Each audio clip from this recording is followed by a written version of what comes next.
आज बनवायला घेतला गरमागरम आलूचा पराठा. त्यासाठी साहित्य काय लागणार आहे ते बघूया. चवीनुसार मीठ, अर्धा चम्मच धनेपूड, लाल तिखट, हळद, जिरे, मॅगी मसाला, बाजरीचं पीठ अर्धा चम्मच आणि कोथिंबीर. 4 मिडियम साईजचे आलू छान बारीक करून घ्यायचे. तुम्ही मात्र स्मॅशरने बारीक करू शकता. छान तिखट, मीठ आणि कांदा, कोथिंबीर त्यामध्ये पूर्ण मिक्स झाली पाहिजे. आणि ताईंनो, यामध्ये अर्धा चम्मच तेल टाकायचं आहे आपल्याला. आलूचा पराठा छान फुगतो त्यांनी.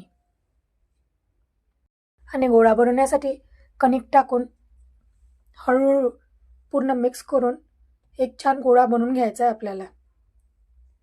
आलू पूर्ण त्यामध्ये स्मॅश करून घ्यायचे आणि कणिक आणि ते पूर्ण एकजीव झालं पाहिजे. तुम्ही बघू शकता असा गोळा बनवून घ्यायचा आहे. हाताला तेल लावून पोळपाटावर छान तेलाच्या हाताने थापून घ्यायचं आहे. तुम्ही कापडावर सुद्धा लाटून घेऊ शकता. हा पराठा तव्यावर टाकल्यानंतर फुगतो, तर आपल्याला आधीच सुरुवातीला पातळ लाटून घ्यायचं आहे आणि दोन्ही हाताने उचलून तव्यावर टाकायचं आहे. छान बघू शकता तुम्ही, मी पातळसर लाटून घेतलेला आहे. आणि तव्यावर मात्र दोन्ही साईडनं छान भाजून घ्यायचं आहे. पलटून सुद्धा आपल्याला भाजून घ्यायचं आहे.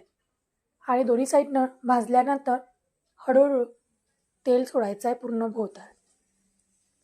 बघू शकता. त्यामुळे पराठा शिजण्याची प्रोसिजर पूर्ण होते आणि छान पूर्ण पराठा आतपर्यंत शिजल्या जातो.